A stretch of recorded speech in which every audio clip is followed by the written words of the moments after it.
तो hello everyone, welcome again. उम्मीद करते हैं सब कोई अच्छे होंगे। ठीक है। तो ये है हमारा क्लास नंबर कितना, क्लास नंबर 2, है ना। तो लास्ट क्लास में जो कि क्लास 1 है, अगर आपने पहला वाला वीडियो नहीं देखा है, क्लास 1 नहीं देखा है, तो आप पहले वो क्लास 1 देखिए। पहले आप क्लास 1 देखिए, फिर क्लास 1 देखने के बाद ही आप ये क्लास 2 देखिएगा, तभी आपको तमाम चीजें समझ में आएंगी। हाँ, वरना समझ में नहीं आएगा कुछ। ठीक है।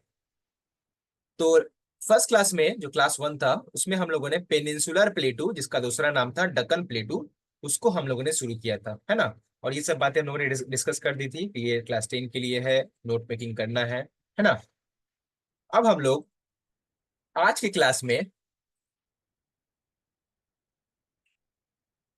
आगे की तरफ बढ़ेंगे और देखेंगे किसके बारे में। तो देखेंगे आज की क्लास में डक्कन प्लेटू के बारे में, है ना। डक्कन प्लेटू के बारे में, अगर आपको याद होगा, पूरा पेनिनसुलर प्लेटू को हम लोगों ने 3 हिस्सों में बांटा था, याद आया। पूरा पूरा पेनिनसुलर प्लेटू को हम लोगों ने 3 हिस्सों में बांटा था, जिसमें से पहला था ईस्टर्न हाईलैंड, दूसरा था सेंट्रल हाईलैंड, जो हम लोगों ने कवर कर चुके हैं, जो हम लोगों ने कवर कर लिया था। और तीसरा जो हम लोग का आता है इस लिस्ट में, देखिए यहाँ पे लिखा हुआ है बड़ा सा हेडिंग करके, दैट इज डक्कन प्लेटू, है ना। ये देख रहे हैं, ये वाला जो मैंने यहाँ पे पेन चला रहा हूँ अभी, रेड कलर का जो मैं पेन चला रहा हूँ, ये पूरा इलाका बेसिकली कहलाता है, क्या कहलाता है आप बोलिएगा। ये पूरा इलाका कहलाता है दक्कन प्लेटू का इलाका। दक्कन प्लेटू का इलाका। अब देखिए, इस दक्कन प्लेटू के ऊपर में देखिए, यहाँ पे येलो कलर का जो है क्या लिखा हुआ है, यहाँ लिखा हुआ है सतपुरा रेंज। ये नॉर्थ में है ना इसके। और देखिए यहाँ पे साउथ में क्या लिखा हुआ है, यहाँ पे साउथ में लिखा हुआ है कन्याकुमारी, ये साउथ होगा। तो हम ऐसा बोल सकते हैं क्या कि ये जो दक्कन प्लेटू है, इसके नॉर्थ में है सतपुरा रेंज और इसके साउथ में है कन्याकुमारी। या फिर ऐसे बोल सकते हैं कि दक्कन प्लेटू नॉर्थ में सतपुरा रेंज से लेकर साउथ में कन्याकुमारी तक फैला हुआ है। ओके। अब देखिए, इस दक्कन प्लेटू के इधर आएंगे तो किस क्या तरफ पड़ेगा, वेस्ट पड़ेगा। देखिए वेस्ट में, देखिए एक ब्लू कलर का पट्टी की नजर आ रहा है, क्या लिखा हुआ है, ये लिखा हुआ है वेस्टर्न घाट। और यहाँ देखिए ईस्ट में क्या लिखा हुआ है, ये ईस्ट में लिखा हुआ है ईस्टर्न घाट, है ना। तो हम इसको ऐसा बोल सकते हैं क्या कि इसके दक्कन प्लेटू के ईस्ट वाला ये वाला हिस्सा, या दक्कन प्लेटू का ईस्टर्न किनारा ईस्टर्न घाट कहलाता है, और ये वेस्टर्न किनारा वेस्टर्न घाट कहलाता है। और वेस्टर्न घाट को हम लोग और एक नाम से जानते हैं, क्या बोलते हैं, हम इसको बोलते हैं सह्याद्री। क्या बोलते हैं, सह्याद्री। और ईस्टर्न घाट को हम लोग और एक नाम से जानते हैं, क्या बोलते हैं आप बोलिएगा। इसको बोलते हैं मलयाद्री, है ना, मलयाद्री। इसका शेप कैसा है, हम लोगों ने फर्स्ट क्लास में डिस्कस भी किया था। इसका शेप है ट्रायंगुलर शेप में है। इसका शेप है मुसल्लस नुमा बोलते हैं इसको, है ना। इसका शेप है मुसल्लस नुमा, ऐसा होता है ना, मुसल्लस, मुसल्लस नुमा है। अब देखिए यहाँ पे, यहां से तो ब्लू वाला कलर जो वेस्टर्न घाट शुरू हुआ, इस ब्लैक वाले डॉट पे खत्म हो गया। फिर यहाँ से ईस्टर्न घाट आया और ये भी यहाँ पे ही खत्म हुआ। तो ये जो मैंने डॉट कर रहा हूँ यहाँ पे, सॉरी, और न लग गया है। ठीक है। यहाँ पे जो मैं मार्क कर रहा हूँ ये डॉट, इसका नाम है क्या, इसका नाम है नीलगिरीज, है ना, नीलगिरीज का पहाड़। इसको हम लोग और एक नाम से जानते हैं, क्या नाम से जानते हैं, ब्लू माउंटेन के नाम से भी जानते हैं। ब्लू माउंटेन के नाम से भी जानते हैं। नीलगिरीज का बात करें तो नीलगिरीज बेसिकली 3 रियासतों में फैला हुआ है। पहला है केरला, दूसरा है कर्नाटका, और तीसरा है तमिलनाडु। ये 3 स्टेट में, ये रियासत, इन 3 रियासतों में हमारा नीलगिरी फैला हुआ है। और नीलगिरी वही जगह है जहां पे वेस्टर्न घाट और ईस्टर्न घाट आके मिलते हैं। ईस्टर्न घाट क्या है आप बोलिएगा, दक्कन प्लेटू का ईस्टर्न किनारा ईस्टर्न घाट कहलाता है, और दक्कन प्लेटू का वेस्टर्न किनारा वेस्टर्न घाट कहलाता है। वेस्टर्न घाट का और एक नाम सह्याद्री, ईस्टर्न घाट का और एक नाम क्या होगा, मलयाद्री। हो गया। शेप कैसा है, ट्रायंगुलर शेप में है। नॉर्थ में सतपुरा है, साउथ में कन्याकुमारी है।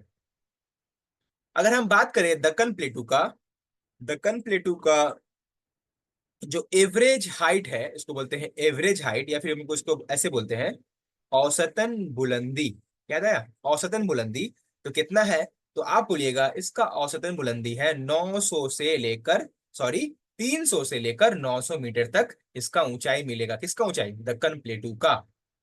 ठीक है। अच्छा, अगर कोई जमीन है तो इसका ढाल भी तो होगा ना, अगर कोई ऊंचा जमीन है तो उसका ढाल भी होगा। तो ये जो इलाका है पूरा, ये तो दक्कन प्लेटू है, प्लेटू का तो कुछ तो ढाल होगा। तो देखिए मैंने यहाँ पे जो एरो मारा है, यहाँ पे आपको नजर आएगा मैप पे, देखिए ये रेड कलर का एरो दिख रहा है, ये रेड एरो, ये वाला सब, कि किस तरफ ये एरो शो कर रहा है, तो आप बोलिएगा ये शो कर रहा है ईस्ट की तरफ शो कर रहा है। मतलब ईस्ट वार्ड स्लोप, मतलब दक्कन प्लेटू का जितना भी ढलवान है, जितना भी स्लोप है, किस तरफ है, आप बोलिएगा ईस्ट के तरफ है।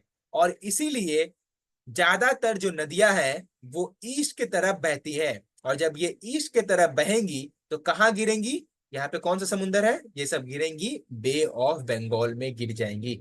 यही रीजन है कि ज्यादातर जो नदियां हैं वो बे ऑफ बंगाल की तरफ बहती हैं, बिकॉज क्योंकि दक्कन प्लेटू का जो ढलवान है ये किस तरफ है, ये ईस्ट की तरफ है। ठीक है।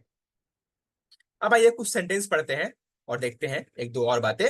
देखिए, नीलगिरीस कौन सा जगह है, ये वही जगह है जहां पे ईस्टर्न घाट और वेस्टर्न घाट आपस में मिले थे, है ना। तो इस नीलगिरीस का हाईएस्ट पीक का नाम क्या है, तो आप बोलिएगा इसका हाईएस्ट पीक का नाम है डोडा बेट्टा। क्या नाम है, नाम थोड़ा सुनने में अजीब है लेकिन आपको याद करना पड़ेगा, कुछ नहीं कर सकते हैं, इसमें कुछ ऑप्शन नहीं है वरना याद करवा देते। ठीक है। इसका नाम क्या है, दोदा बेट्टा। और दोदा बेट्टा का औसतन बुलंदी कितना है, या बोलिएगा हाईएस्ट पीक है तो उसका ऊंचाई कितना है, तो आप बोलिएगा 2690 मीटर, 2690 मीटर इसका ऊंचाई है। किसका, दोदा बेट्टा का। दोदा बेट्टा किसका हाईएस्ट पीक है, आप बोलिएगा नीलगिरीस। नीलगिरीस को क्या नाम से जाने थे हम लोग, बोलिए, ब्लू माउंटेन, है ना, ब्लू माउंटेन। नील मतलब ही तो होता है ना ब्लू, है ना। बताइएगा कमेंट करके नील का मतलब क्या होता है, ब्लू होता है ना। चलिए, देखिए नेक्स्ट पॉइंट देखिए यहाँ पे, देखिए दक्कन प्लेटू का ईस्टर्न किनारा क्या कहलाता है, ये कहलाता है ईस्टर्न घाट कहलाता है ना। ये पूरा कहलाता है ईस्टर्न घाट। और ईस्टर्न घाट तो पूरा लंबा रेंज है ना, यहाँ से शुरू हो रहा है यहाँ पे खत्म हो रहा है। तो इसका जो हाईएस्ट पीक है ये है महेंद्रगिरी। क्या है, महेंद्रगिरी, जिसका ऊंचाई कितना है, जिसका ऊंचाई है 1500 मीटर, है ना। और देखिए ईस्टर्न घाट और वेस्टर्न घाट, मैंने शॉर्टकट में लिखा है, ईजी मतलब ईस्टर्न घाट, डब्ल्यू जी मतलब वेस्टर्न घाट, एक दूसरे से नीलगिरीज माउंटेन पर मिल जाते हैं। ये बताया मैंने अभी आपको, 6 7 में पहले वो ने पढ़ लिया क्योंकि ये दोनों कनेक्टेड था वहां से, ठीक, इसलिए। अब आइए पॉइंट नंबर 1 में, यहाँ पे ये नॉर्थ में सतपुरा रेंज है क्या, नॉर्थ में सतपुरा रेंज, हाँ। और साउथ में कन्याकुमारी तक फैला हुआ है, देखिए तो कन्याकुमारी है साउथ में, हाँ कन्याकुमारी तक फैला हुआ है, मैंने बताया। इसका शेप कैसा है, मुसल्लस नुमा, इंग्लिश में क्या बोलते हैं, इंग्लिश में बोलते हैं ट्रायंगल, है ना, ट्रायंगुलर। औसतन बुलंदी कितना बताया मैंने, 300 से लेकर 900 बताया, है ना। अब देखिए दक्कन प्लेटू का वेस्टर्न किनारा क्या बोले मैंने, वेस्टर्न किनारा कहलाता है वेस्टर्न घाट, इसका और एक नाम क्या बताया, सह्याद्री बताया, है ना। अब वेस्टर्न घाट में बहुत सारे ऊंचे ऊंचे हम लोगों को पहाड़ मिलेंगे। देखिए वेस्टर्न घाट यहाँ से शुरू हो रहा है ना, यहाँ पे नहीं रहा है पेन से, और यहाँ पे ही खत्म हो रहा है। तो ये जो पूरा इतना लंबा इलाका है, यहाँ पे तो बहुत सारे ऊंचे ऊंचे पहाड़ मिलेंगे। जैसे एक पहाड़ का नाम है अन्नामलाई, ठीक है, एक का नाम है नीलगिरीज, तीसरा का नाम है कार्डमम, कार्डमम हिल्स है ये, हाँ कार्डमम हिल्स है। कार्डमम पता है इंग्लिश में क्या बोलते हैं, इसको बोलते हैं इलायची, खाए होंगे इलायची, इलायची हम लोग खाना में डालते हैं ना बिरयानी में। तो कार्डमम हिल्स नाम है, ये वेस्टर्न घाट का ही हिस्सा है। क्योंकि यहाँ पे इलायची का खेती ज्यादा होता है, इस पहाड़ में इलायची मिलता है, इसलिए इसका नाम भी पड़ गया कार्डमम। कार्डमम का मतलब ही होता है इलायची, इंग्लिश में बोलते हैं कार्डमम। फिर एक है महाबलेश्वर और एक है कालसू बाई। ये जितने भी पहाड़ है हम लोगों को कहाँ मिलेंगे, आप बोलिएगा, ये जितने भी पहाड़ है हम लोगों को मिलेंगे वेस्टर्न घाट में। जैसे अन्नामलाई, नीलगिरी, कार्डमम, महाबलेश्वर, कालसूबाई। ठीक है। एक यहाँ पे इंपॉर्टेंट ये आता है कि अन्नामलाई जो है पूरा वेस्टर्न घाट का हाईएस्ट पीक है या हाईएस्ट माउंटेन है। जैसे ईस्टर्न घाट का हाईएस्ट माउंटेन कौन सा था, महेंद्रगिरी, उसी तरह से वेस्टर्न घाट का हाईएस्ट माउंटेन है अन्नामलाई, है ना। और अन्नामलाई जो माउंटेन है इसका जो हाईएस्ट पीक है उसको हम लोग बोलते हैं अनाई मुडी। मैंने क्या बताया, ये पूरा है वेस्टर्न घाट, इसका हाईएस्ट पीक है अन्नामलाई, क्या बताया? अन्ना मलाई। क्या बताया मैंने? अन्ना मलाई। और इस अन्ना मलाई का जो ऊपर वाला चोटी है, जो हाईएस्ट पीक है, इसको हम लोग बोलते हैं क्या? इसको हम लोग बोलते हैं अनाई मुडी। क्या बोलते हैं? अनाई मुडी बोलते हैं। और अनाई मुडी का देखिए यहाँ पे हाइट लिखा हुआ है 2695 मीटर। उम्मीद करते हैं सब आप लोग याद कर लीजिएगा, आप लोग स्मार्ट बच्चे हैं, सब याद हो ही जाएगा। कोई बात नहीं, देखिए नहीं याद होगा तो बार बार पढ़िएगा। एक और बात यहाँ पे देखिए, अभी किसको मैंने मार्क किया है? अन्ना मलाई। अन्ना मलाई जो है पूरे साउथ इंडिया का हाईएस्ट पीक है। मतलब साउथ इंडिया का पूरा हाईएस्ट पीक है। अगर ये पूरा पकड़ा जाए, देखिए एक सेकेंड, देखिए यहाँ पे, अगर ये पूरा साउथ इंडिया पकड़ा जाए, यही ना इलाका कहलाता है साउथ इंडिया, तो पूरे साउथ इंडिया का हाईएस्ट पीक क्या होगा? वो होगा, क्या होगा? अंडा मलाई होगा साउथ इंडिया का हाईएस्ट पीक। अगर साउथ इंडिया ना पूछे, अगर पूरा सिर्फ टोटल पूछ ले इंडिया, तो क्या बोलिएगा? तो आप बोलिएगा कंचनजंगा पूरे इंडिया का हाईएस्ट पीक है, लेकिन साउथ इंडिया का हाईएस्ट पीक कौन सा हो जाएगा? अन्ना मलाई हो जाएगा। चलिए एक आप नोट डाल लीजिए इसी तरह। मेरा नोट ये है आज का, कि ये जो कंचनजंगा है, जो कि इंडिया का हाईएस्ट पीक है, वो कौन से स्टेट में है? कौन से स्टेट में है? अगर आपको आंसर पता है तो कमेंट करिएगा। ठीक है, वैसे हम बता ही देते हैं, चलिए और दो सवाल करेंगे बाद में, वो कमेंट करिएगा। क्या लिखा है मैंने? सिक्किम। कंचनजंगा इंडिया का highest peak that is Sikkim में है। ठीक है, अब आ जाइए नेक्स्ट स्लाइड की तरफ, नेक्स्ट पेज की तरफ। और देखेंगे हम लोग किसके बारे में? किसके बारे में देखने वाले हैं? देखने वाले हैं दक्कन प्लेटू के बारे में। चलिए, क्या लिखा हुआ है? अच्छा, देखिए यहाँ पे। अच्छा, हम लोग के आसपास तो ये होता है ना, आप लोगों ने सुना होगा, क्या होता है? रोड्स। रास्ता होता है तो होता ही होगा, जिसमें हम लोग चलते हैं, गाड़ी चलाते हैं। तो पहाड़ों पे क्या रास्ता नहीं होता होगा? पहाड़ों के दरमियान रास्ता तो होता होगा ना। ये पहाड़ों के दरमियान जो रास्ता होता है, उसको हम लोग ज्योग्राफी के लैंग्वेज में बोलते हैं पासेस। पासेस बोलते हैं, या फिर हम लोग बोलिए पास। उर्दू में हम उसको बोलते हैं दर्रा। दर्रा ऐसे होता है, दर्रा, है ना? दर्रा बोलते हैं या पासेस बोलते हैं, मतलब पहाड़ों के ऊपर रास्ता को बोलते हैं पासेस। अगर आपको याद आया होगा, ये पूरा पट्टी क्या कहलाया था? ये पूरा पट्टी कहलाया था वेस्टर्न घाट कहलाया था, है ना? वेस्टर्न घाट कहलाया था। तो वेस्टर्न घाट में हम लोग को टोटल 3 पासेज मिलते हैं, 3 दर्रे मिलते हैं। देखिए, एक ऊपर में ये ग्रीन वाला, फिर ये वाला, दो ठो लाइन ग्रीन और ये एक लाइन ग्रीन, इसको 1, 2, 3 दर्रे या 3 पासेज मिलते हैं, है ना? सबसे ऊपर में जो है इसको बोलते हैं थाल घाट। फिर दूसरा आता है बोर घाट। और जो तीसरा आता है इसको बोलते हैं पाल घाट। पाल घाट का और एक नाम है, क्या बोले हम? पलक्कड़। क्या बोले हम? पलक्कड़। ठीक है।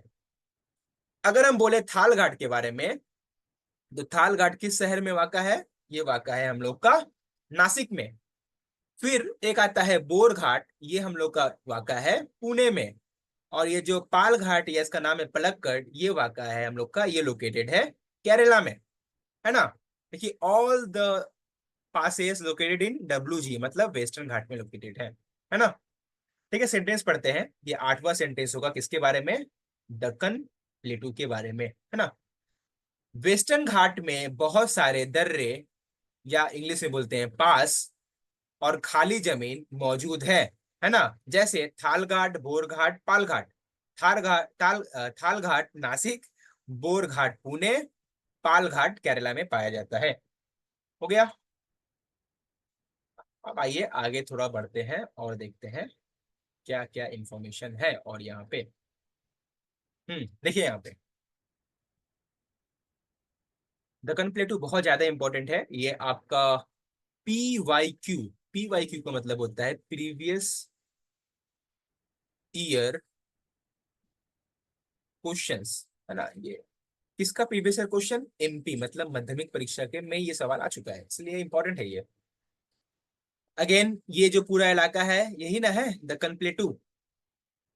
अब देखिए यहाँ पे दक्कन प्लेटू का ये वाला जो इलाका, मैंने यहाँ पे जो 1 लिख दिया, ये वाला कहलाता है महाराष्ट्र प्लेटू। ये मैंने जो लिख दिया यहाँ पे 2 नंबर जो लिख दिया, ये कहलाता है तेलंगाना प्लेटू। और यहाँ पे मैंने जो 3 लिख दिया ये कहलाता है क्या, ये कहलाता है आंध्र प्रदेश प्लेटू।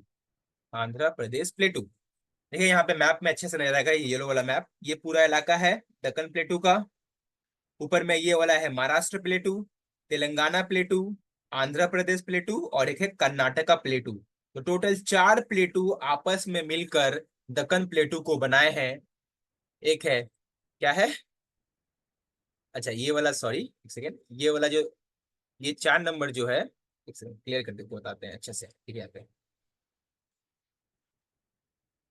देखिए यहाँ पे, ये जो 4 नंबर वाला है, ये 3 नंबर था ना, ये तो कर्नाटका है, और ये जो है यहाँ पे 4 नंबर होगा, ये होगा 2 नंबर, ये होगा 1 नंबर। ये 4 नंबर जो है ये क्या था, आंध्र प्रदेश प्लेटू था, है ना। तो देखिए दक्कन प्लेटू को 4 प्लेटू मिलकर बनाए हैं, महाराष्ट्र तेलंगाना प्लेटू, महाराष्ट्र प्लेटू, आंध्र प्रदेश प्लेटू, कर्नाटका प्लेटू, चारों मैप में है। अब आगे देखिए, कर्नाटका प्लेटू को हम अभी मार्क कर रहे हैं। कर्नाटका प्लेटू में एक पहाड़ है, उस पहाड़ का नाम क्या है, बाबा बूदान माउंटेन, या बाबा बूदान माउंटेन का पहाड़। और इसका ऊंचाई है 925 मीटर। ये पहाड़ में पता है सबसे ज्यादा क्या उगाते हैं, सबसे ज्यादा उगाते हैं कॉफी, और इसीलिए कर्नाटका कॉफी के लिए इंडिया में फर्स्ट रैंक करता है। सबसे ज्यादा कॉफी इंडिया में कहाँ मिलता है, आप बोलिएगा, कर्नाटका में मिलता है। और कौन सा पहाड़ पे मिलता है, बाबा बूदान का पहाड़। ऊंचाई कितना है, 925 मीटर। ओके। अब आइए यहाँ पे, देखिए तो ये हिस्सा मैंने मार्क कर रहा हूँ। एक सेकंड, कलर थोड़ा सा चेंज कर लिया है ना। रंग भर, रंग भरे हमारा पढ़ाई, रंग भर के पढ़ाई करेंगे, है ना। देखिए यहाँ पे, ये जो मैं ग्रीन कलर का यहाँ पे मार्क कर रहा हूँ, ये वाला हिस्सा, ये वाला कहलाता है नॉर्थ वेस्ट ऑफ दक्कन प्लेटू, है ना। नॉर्थ वेस्ट कहलाएगा ना, नॉर्थ वेस्ट वाला हिस्सा है। ये वाला हिस्सा है, कौन सा कहलाया है, ये वाला हिस्सा, ये कहलाया है महाराष्ट्र प्लेटू। इस वाला हिस्सा का एक इंटरेस्टिंग बात पता है क्या है, ये वाला हिस्सा किसके ठंडा होने से बना है, आप बोलिएगा, लावा निकला वहां पे, लावा ठंडा हो गया तो जम गया, तो बन गया महाराष्ट्र प्लेटू, है ना। और ये जो जमा है, ये ऐसे सीढ़ी के तरह होकर जमा है ना। सीढ़ी को हम लोग इंग्लिश में क्या बोलते हैं, सीढ़ी को हम लोग बोलते हैं स्टेयर्स, है ना। उर्दू में बोलते हैं सीढ़ी। सीढ़ी के तरह जमा है ना। कौन सा हिस्सा, महाराष्ट्र प्लेटू का हिस्सा, जो लावा के ठंडा होने से बना है। और ये जो सीढ़ी के तरह जमा है लावा के ठंडा होने से, उसी को हम लोग बोलते हैं क्या, उसको हम लोग बोलते हैं डक्कन ट्रैप। ट्रैप बेसिकली एक स्वीडिश लैंग्वेज का लफ्ज है, स्वीडिश निकला हुआ है, स्वीडन के कंट्री से लैंग्वेज का लफ्ज है, स्वीडन से निकला हुआ है, स्वीडन एक कंट्री है। तो स्वीडिश लैंग्वेज है, जिसका मतलब ही क्या होता है, जिसका मतलब ही होता है क्या, स्टेयर्स, या फिर बोल सकते हैं सीढ़ी, है ना। तो डक्कन ट्रैप बोलते हैं इसको, जो लावा का ठंडा होने से सीढ़ी नुमा होकर जमा है, उसको बोलते हैं डक्कन ट्रैप। ये कहाँ मिलता है, ये मिलता है दक्कन प्लेटू में मिलता है। दक्कन प्लेटू के किस हिस्से में मिलता है, तो आप बोलिएगा नॉर्थ वेस्ट के हिस्से में मिलता है। और कहाँ मिलता है, आप बोलिएगा महाराष्ट्र प्लेटू में मिलता है ना। ये तो हो गया कर्नाटक के बारे में, हो गया बाबा बूदान, और महाराष्ट्र के बारे में हो गया दक्कन ट्रैप।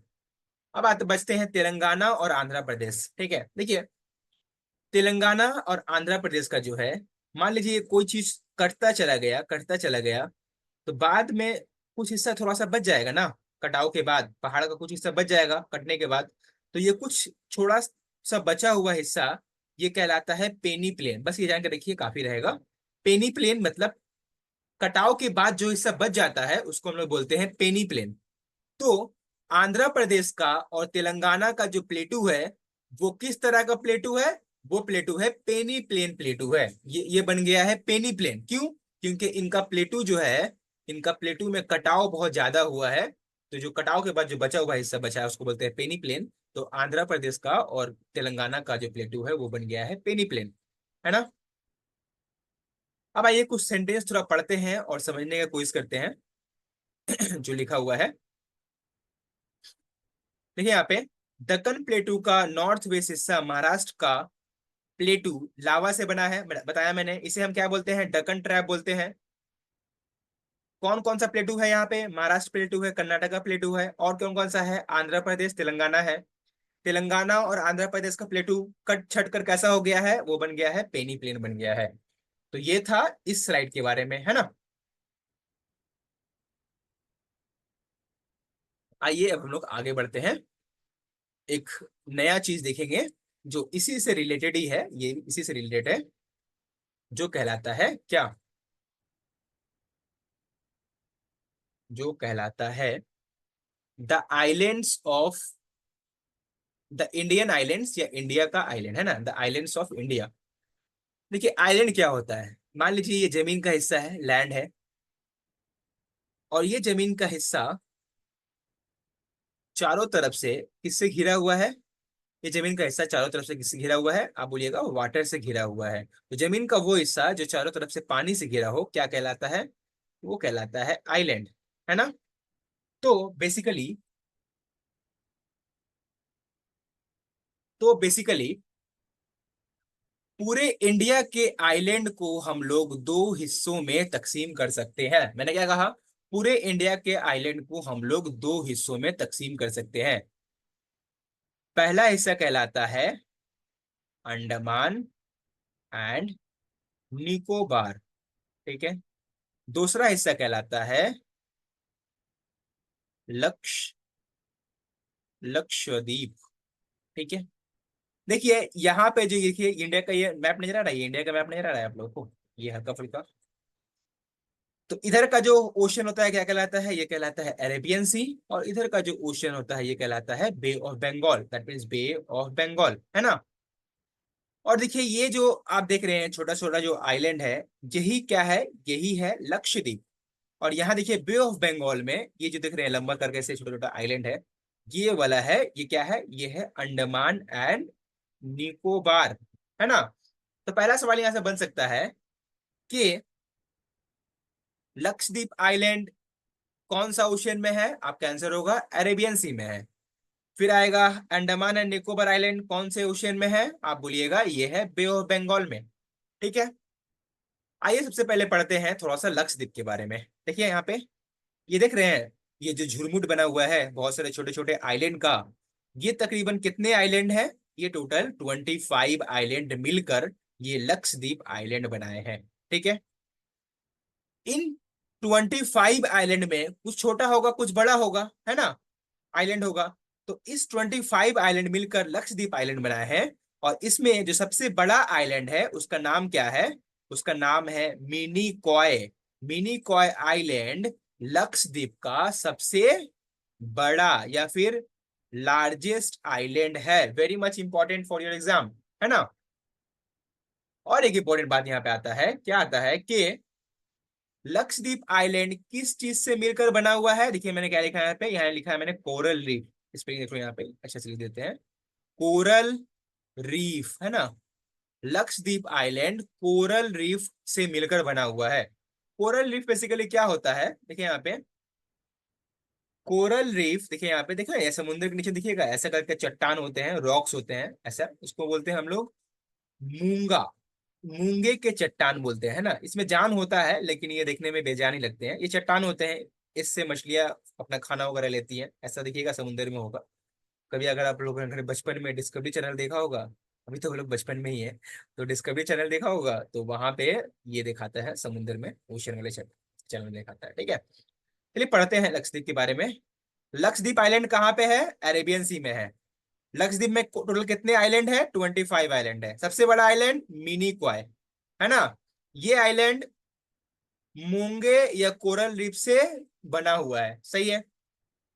और एक बात, अब आ जाइए इधर किस तरफ, ये दूसरा हिस्सा है जो कहलाता है अंडमान और निकोबार के बारे में, है ना। सबसे पहला बात देखिए यहाँ पे, ये पूरा इलाका है ना अंडमान और निकोबार का, अगर आप गौर किए होंगे देखिए यहाँ पे एक यहाँ से ब्लू कलर का लाइन इसके बीच में से जा रहा है ना, गया ना ब्लू कलर का लाइन। इस लाइन का नाम देखिए मैंने क्या लिखा है यहाँ पे, 10 डिग्री चैनल, 10 डिग्री चैनल, है ना। देखिए अंडमान और निकोबार को इस 10 डिग्री चैनल ने दो हिस्सों में बांट दिया, ये ऊपर वाला एक हिस्सा और ये नीचे वाला एक हिस्सा। ये ऊपर वाला हिस्सा कहलाता है अंडमान और नीचे वाला हिस्सा कहलाता है निकोबार। तो एग्जाम में अगर क्वेश्चन आ जाए कि वो कौन सा लाइन है या वो कौन सा चैनल है जो अंडमान और निकोबार को अलग करता है। तो आपका आंसर क्या होगा? आपका आंसर होगा 10 डिग्री चैनल, है ना।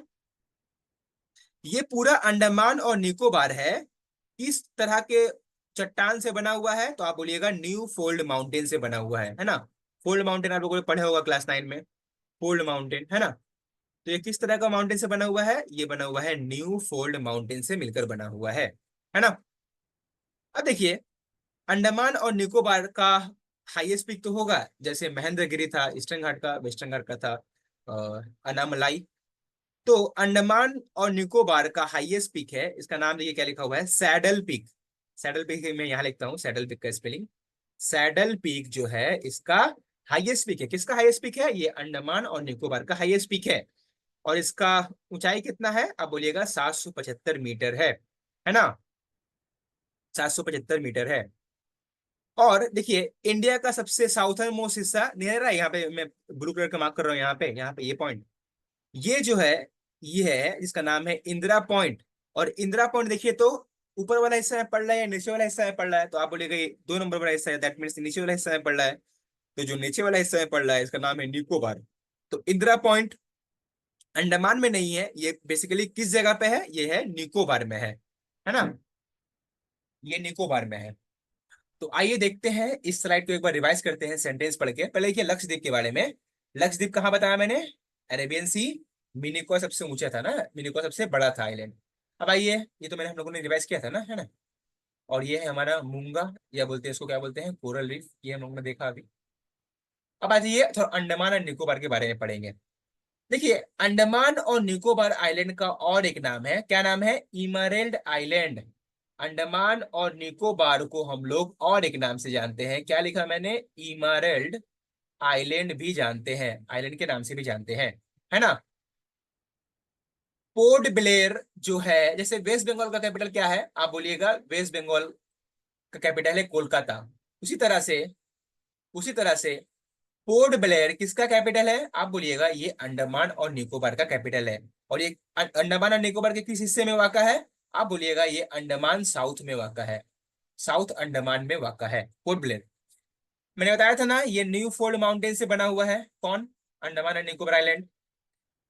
यहाँ पे इसका सबसे ऊंचा चोटी का नाम, पहाड़ का नाम क्या है? Saddle peak. अब देखिए, अंडमान और निकोबार में बेसिकली दो हम लोगों को मिलेगा वॉल्केनो। वॉल्केनो पढ़े हैं ना, ज्वालामुखी। वॉल्केनोज मिलेगा। पहला का नाम है नारकोंडम, दूसरा का नाम है Barren Island. Narcondam and Barren Island. Barren Island के बारे में एक इंपॉर्टेंट बात ये होता है कि ये है only active volcano of India. Active volcano उसको बोलते हैं जिसमें लगातार ज्वालामुखी फटता रहे, उसको बोलते हैं हम लोग एक्टिव वॉल्केनो। तो इंडिया का सिर्फ एकलौता एक्टिव वॉल्केनो का नाम क्या है? Barren island. और ये कहाँ पे मौजूद है? आप बोलिएगा ये मौजूद है अंडमान और निकोबार में मौजूद है। ठीक है। फिर बताया था ना मैंने कि अंडमान और निकोबार को दो हिस्सों में कौन तकसीम करता है? 10 डिग्री चैनल। ठीक है, 10 डिग्री ऐसे होता है, हाँ मैंने ऊपर में डॉट दिया है ना, वो डिग्री के लिए है, ये होता है डिग्री, हाँ। फिर हिंदुस्तान का सबसे बड़ा साउथर्न सिरा, that means southern most point of India, ये वाला पॉइंट था ना, यहाँ पे देखो, इसका नाम क्या है? इंदिरा पॉइंट। ये कहाँ वाक़ा है? ये वाक़ा है निकोबार में मौजूद है ना। तो ये था आइलैंड के बारे में, हम लोगों ने आइलैंड के बारे में भी अच्छा से पढ़ लिया, है ना। अच्छा, अगर आपने दोनों वीडियो देखा होगा तो आपके लिए ये है आज का क्वेश्चंस जो आपको बिना देखे करना है। अगर आपने मन लगा के पढ़ाई किया होगा, मन लगा के वीडियो देखा होगा, तो ये पांचों सवाल को आप बहुत ही आसानी से कर पाइएगा, है ना।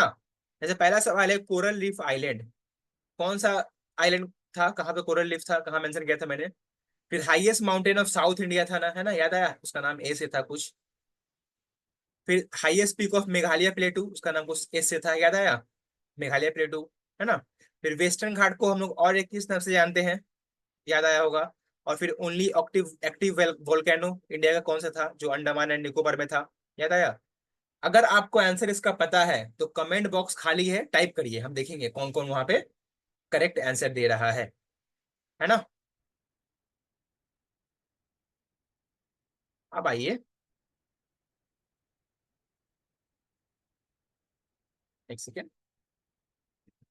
तो ये था हमारा सेकेंड वीडियो, ये था हमारा वीडियो नंबर 2, जिसमें हम लोगों ने दक्कन प्लेटू, दक्कन प्लेटू एंड और क्या, और जो इंडिया के आइलैंड्स हैं उनको हम लोगों ने कवर कर लिया। उम्मीद करता होगा आप लोगों ने इसका नोट्स वगैरह बना लिया होगा और अच्छे से पढ़ लिए होंगे, इसको देख लिए होंगे वीडियो को। अगर आपको वीडियो अच्छा लगा हो तो सब्सक्राइब करते जाइएगा, लाइक करिएगा, शेयर कर दीजिएगा। अगर कोई डाउट हो तो क्या करिएगा, कमेंट कर दीजिएगा। ठीक है, आज के लिए इतना ही। नेक्स्ट क्लास में हम लोग मिलेंगे, नेक्स्ट क्लास में हम लोग मिलेंगे एक नया चैप्टर लेके, न्यू चैप्टर लेके। ओके, आज के लिए इतना ही। अभी के लिए सबको थैंक यू एवरीवन, सबको bye bye and take care.